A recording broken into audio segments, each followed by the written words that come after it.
Hello everyone, and welcome back to our series on understanding the European Union Digital Operational Resilience Act, also known as DORA. Today, we are focusing on Article 6, which talks about ICT systems, protocols, and tools.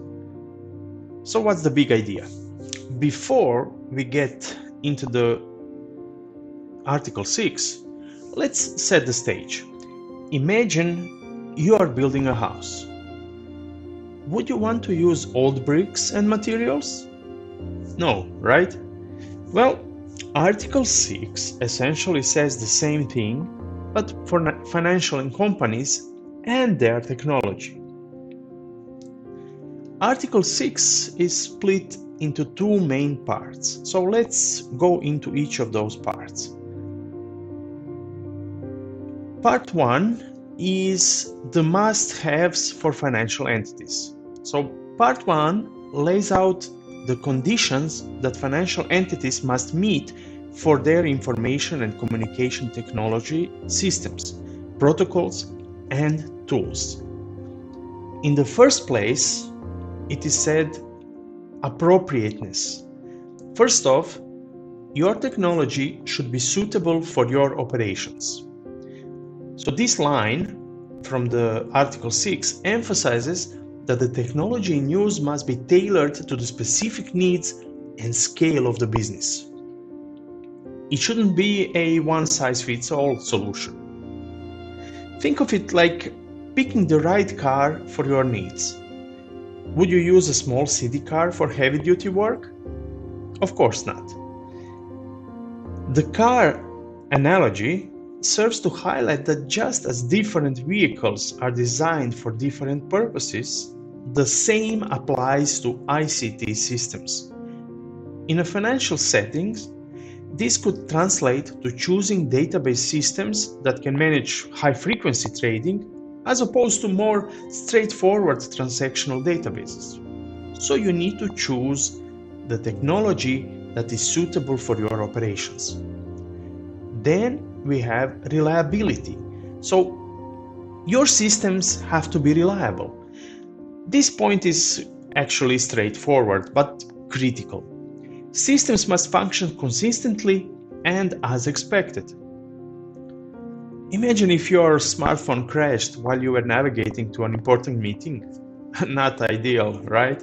I mean, I had one situation recently where my phone service didn't work correctly and I couldn't receive SMS. When I wanted to pay something online, to confirm the payment, I should receive an SMS with a code that I should enter in the browser. But the SMS service didn't work. So, this is not ideal, right? This example or examples paint a picture that the dire consequences of unreliable systems can affect your company. In a financial context, think of a payment gateway crashing during high traffic sales, for example. The financial loss could be significant, definitely. Then we have capacity. Your tech needs to handle, one second, I jumped too quickly. So your tech needs to handle your data and workload effectively, even during busy times. So this stresses the need for scalability in ICT systems to accommodate varying levels of data and transactions. Think of it like a highway. You don't want traffic jams when everyone decides to hit the road. So highway helps in this. But this helps us to visualize what happens when a system can't handle increased load. Everything comes to a standstill. Everything stops.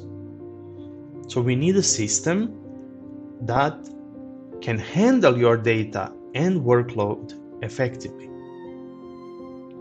So in financial terms, for example, you have some high volumes of trading and everything, but your system cannot handle it and you get standstill.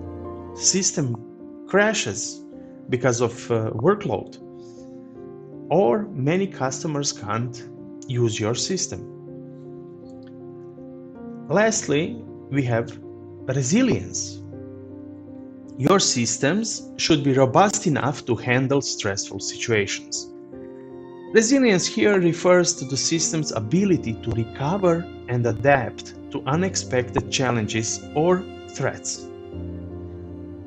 Imagine your car's engine not only works well on sunny days, but also doesn't give up when it's pouring rain or during winter times. So this illustrates the concept of resilience by suggesting that just like a car's engine must perform under different weather conditions, ICT systems must also perform under different stress scenarios, such as cyber attacks or some incidents or market changes. Then we have part 2. Part 2 talks about international standards, meaning internationally recognized standards. So this part sets the context that the financial entities can't just operate in isolation. They should ideally be aligning their ICT protocols with established international standards. So if you're using global best practices for your tech or technology, you should align them with any relevant supervisory recommendations. What this means is that if a financial entity is already following certain international standards like ISO 27001 for information security management, ISO 22301 for business continuity management, or just adhering to GDPR for data protection, this should be in line with any recommendations or guidelines set forth by supervisory authorities. It's like following a tried and true recipe, but also adding a special ingredient suggested by a master chef. So this likens international standards to a well-known recipe. Just like how a master chef might recommend a special ingredient to make a dish extraordinary, supervisory bodies may have specific recommendations to make the implementation of these standards more effective. So how the standards I mentioned before fit into this? First, we have ISO 27001. So this standard focuses on information security management. If you are adhering to this standard, you're essentially saying that your ICT systems are secure and reliable, meeting the reliability criteria from Part 1 of Article 6. However, Article 6 also insists that you consult supervisory recommendations, which might specify more stringent controls or reporting mechanisms. Next standard is ISO 22301, or Business Continuity Standard. So this standard is about business continuity management. It aligns well with the resilience and capacity aspects from Part 1. It ensures that your ICT systems can recover and adapt to disruptions, keeping your operations flowing. Again, supervisory bodies may have additional guidelines on how to implement these standards in the context of DORA, definitely. GDPR, we all know GDPR, so the General Data Protection Regulation isn't necessarily an ICT standard, but it has implications for how data is managed, processed, and secured within ICT systems. This can relate to the appropriateness and reliability criteria in Part 1. especially when considering that the ICT systems must securely and accurately process data. We have more standards. This is not all. We have standards like COBIT and ITIL. So these frameworks actually for managing ITs are particularly strong in aligning IT goals with business objectives.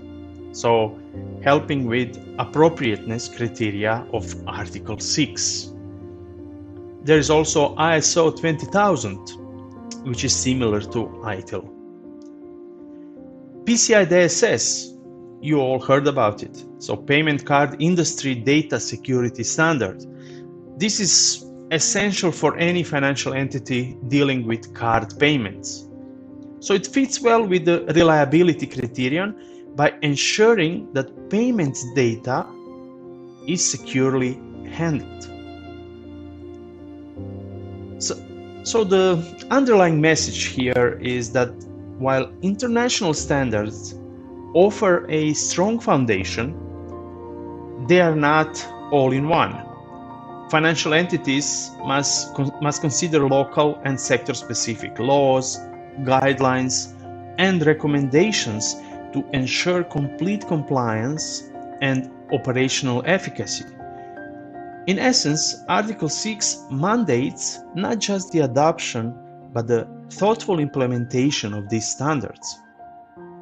Definitely, if you implement ISO 27001, ISO 22301, and some other standards, you are a major step closer to full compliance with DORA. So I recommend that you check those standards and see how it can help information security and business continuity of your business. So why should you care? Why should you care about this? You might wonder, why is all this important? Well, meeting these two criteria, what we mentioned before, isn't just about following the rules. It's about ensuring your company can deliver services effectively and securely. Plus, it keeps you in good standing with regulators. When they come to audit, if they see you have some of those standards, definitely they will see you and look at you differently. So there you have it. Article 6 is all about making sure financial companies use technology that is appropriate, reliable, capable, and resilient. It's not just about having technology, it's about having the right technology, and definitely secure technology. So here's a question to keep you thinking. If you had to pick just one of the 4 criteria in part 1 to focus on, which one would you choose and why? Would it be appropriateness, reliability, capacity, or resilience? Your answer might just reveal what you value most in a technology system. Think about it. So, that's it for today's lesson on Article 6 of DORA. I appreciate you listening and thank you for joining me. And